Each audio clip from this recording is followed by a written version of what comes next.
قرآن مجید کی تلاوت، ترجمہ، تفسیر، حدیث، نعتیں، تجوید، گرامر کے لیے اس چینل کو سبسکرائب کریں، ویڈیو کو شیئر کریں اور لائک کریں۔ مہربانی کر کے اس چینل کو سبسکرائب کریں اور ساتھ میں لگے بیل آئیکن کا بٹن دبائیں تاکہ ہر نئی ویڈیو سب سے پہلے آپ کو دیکھنے کو ملے، اور سبسکرائب کرنا بالکل فری آج ہے۔ کا ہمارا موضوع گفتگو ہے اولین مسلمان۔ اولین مسلمانوں میں ایک خوش نصیب صحابی کا نام سیدنا عبد الرحمن بن عوف رضی اللہ عنہ ہے۔ عبد الرحمن بن عوف رضی اللہ عنہ کا نام زمانہ جاہلیت میں عبد العمر یا عبد القعبہ تھا۔ نبی کریم صلی اللہ علیہ وآلہ وسلم نے ان کا نام عبد الرحمن رکھا۔ یہ اللہ تعالیٰ کے پسندیدہ ناموں میں سے ایک ہے۔ آپ کا سلسلہ نسب یہ ہے: عبد الرحمن بن عوف بن عبد العوف بن عبد اب بن حارث بن زہرہ بن کلاب بن مرہ بن کعب بن لوئی بن غالب قرشی زہری رضی اللہ عنہ۔ آپ کا نسب چھٹی پشت پر نبی کریم صلی اللہ علیہ وآلہ وسلم کے نسب سے جا ملتا ہے۔ عبد الرحمن بن عوف رضی اللہ عنہ بھی ان 10 سعادت مند افراد میں شامل ہیں جنہیں نبی کریم صلی اللہ علیہ وآلہ وسلم نے اس دنیا میں جنت کی بشارت دی۔ سیدنا عمر بن خطاب رضی اللہ عنہ نے خلیفہ کے انتخاب کے لیے 6 افراد پر مشتمل جو کمیٹی بنائی تھی، عبد الرحمن بن عوف رضی اللہ عنہ اس کے اہم رکن تھے، بلکہ انہیں متفقہ طور پر خلیفہ کے انتخاب کے لیے حکم یعنی ثالث مقرر کیا گیا تھا۔ عبد الرحمن بن عوف رضی اللہ عنہ عام الفیل کے 10 سال بعد پیدا ہوئے۔ آپ بھی دعوت اسلام کے ابتدائی دور میں ابو بکر صدیق رضی اللہ عنہ کی ترغیب کے نتیجے میں مسلمان ہوئے۔ یہ نبی کریم صلی اللہ علیہ وآلہ وسلم کے دار ارقم میں تشریف لانے اور اسے اولین دین کا مرکز بنانے کی بات ہے۔ اب وہ بے حد خوش نصیب شخصیت ہیں جن کی امامت میں رسول اللہ صلی اللہ علیہ وآلہ وسلم نے نماز ادا کی۔ نبی کرم صلی اللہ علیہ وآلہ وسلم نے انہیں بنو کلب کی جانب سے دومت الجندل بھیجا اور اپنے دست مبارک سے ان کے سر پر امامہ باندھا۔ پھر فرمایا، اگر تمہیں فتح نصیب ہو جائے تو وہاں کے حکمران کی بیٹی سے شادی کر لینا۔ سیدنا عبد الرحمن بن عوف رضی اللہ عنہ قریش کے نہایت مالدار فرد تھے۔ آپ نے ایک ہی دن میں 30 غلام آزاد کیے۔ آپ اللہ کی راہ میں بہت زیادہ خرچ کرتے تھے۔ نبی صلی اللہ علیہ وآلہ وسلم کی وفات کے بعد امہات المومنین رضی اللہ عنہ کے اخراجات کی ذمہ داری آپ نے سنبھال رکھی تھی۔ جب آپ فوت ہوئے تو اپنا ایک باغ امہات المومنین کے لیے وقف کر گئے تھے جس کی مالیت 40,000 دینار تھی۔ بدر، احد اور خندق سمیت تمام غزوات میں نبی کریم صلی اللہ علیہ وآلہ وسلم کے ساتھ رہے۔ احد کے دن آپ کو 21 زخم آئے تھے۔ آپ نے حبشہ کی طرف 2 مرتبہ ہجرت کی، پھر مدینہ منورہ کی طرف ہجرت کی بھی سعادت حاصل کی۔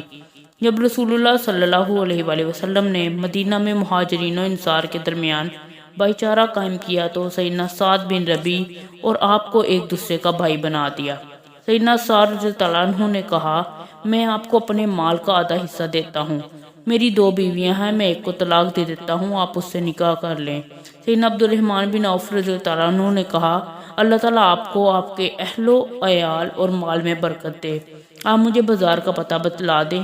اگلے روز حضرت عبد الرحمن بن عوف بازار گئے اور گھی، پنیر اور چمڑا خرید کر فروخت کیا تو اللہ تعالیٰ نے آپ کو برکت دی اور آپ شام کو کچھ گھی اور پنیر لے کر گھر آ گئے۔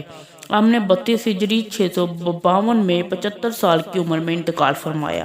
حضرت عثمان رضی اللہ عنہ نے آپ کی نماز جنازہ پڑھائی اور آپ کو بقیع میں دفن کیا۔ جب آپ فوت ہوئے تو اس وقت آپ کی 4 بیویاں تھیں، ان میں سے ہر ایک کو 8ویں حصے سے 80 ہزار دینار آئے۔ اس کے علاوہ آپ کا ترکہ 1000 اونٹ، 3000 بکریاں اور 100 گھوڑے تھے۔ سیدنا ابو عبید اللہ بن جراح رضی اللہ عنہ۔ سیدنا ابو عبیدہ رضی اللہ عنہ کا نسب یوں ہے: ابو عبیدہ عامر بن عبداللہ بن جراح بن حلال بن احیب بن غصہ بن حارث بن فہر۔ ابو عبیدہ کا نسب 7ویں پشت پر نبی کریم صلی اللہ علیہ وآلہ وسلم کے نسب سے جا ملتا ہے۔ یہ اپنی کنیت اور دادا کی طرف نسبت سے زیادہ مشہور ہوئے۔ حضرت ابو عبیدہ رضی اللہ عنہ دراز قد اور دبلے پتلے تھے۔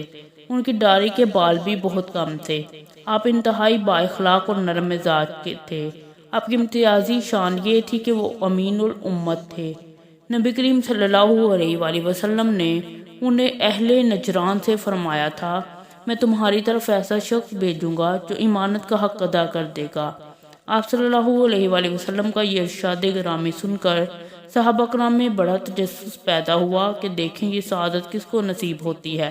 آپ نے ابو عبیدہ بن جراح رضی اللہ عنہ کو روانہ کیا اور ارشاد فرمایا، بے شک ہر امت کا ایک امین ہوتا ہے، اے امت ہمارے امین ابو عبیدہ بن جراح ہیں۔ ابو عبیدہ بن جراح نے حبشہ کی طرف جانے والی دوسری ہجرت میں حصہ لیا، پھر مدینہ منورہ کی طرف ہجرت کی۔ سلسلہ مواخات میں رسول اللہ صلی اللہ علیہ وآلہ وسلم نے محمد بن مسلمہ اوسی کو اور ایک قول کے مطابق سالم مولا ابی حذیفہ کو آپ کا بھائی بنا دیا۔ آپ بدر، احد اور خندق سمیت تمام معرکوں میں رسول اللہ صلی اللہ علیہ وآلہ وسلم کے ساتھ رہے۔ عمر رضی اللہ عنہ کو جب خنجر لگا تھا تو اس وقت عمر رضی اللہ عنہ نے فرمایا تھا، اگر ابو عبیدہ بن جراح زندہ ہوتے تو میں انہیں خلیفہ بناتا۔ آپ ان 10 سعادت مند افراد میں سے ہیں جنہیں اس دنیا میں جنت کی بشارت دی گئی تھی۔ آپ کی خلافت عمر میں 18 ہجری 693 کو طاعون کی وبا میں اللہ کو پیارے ہو گئے۔ اس وقت آپ کی عمر 85 سال تھی۔ صدق اللہ العظیم۔ Kindly subscribe this channel for more information.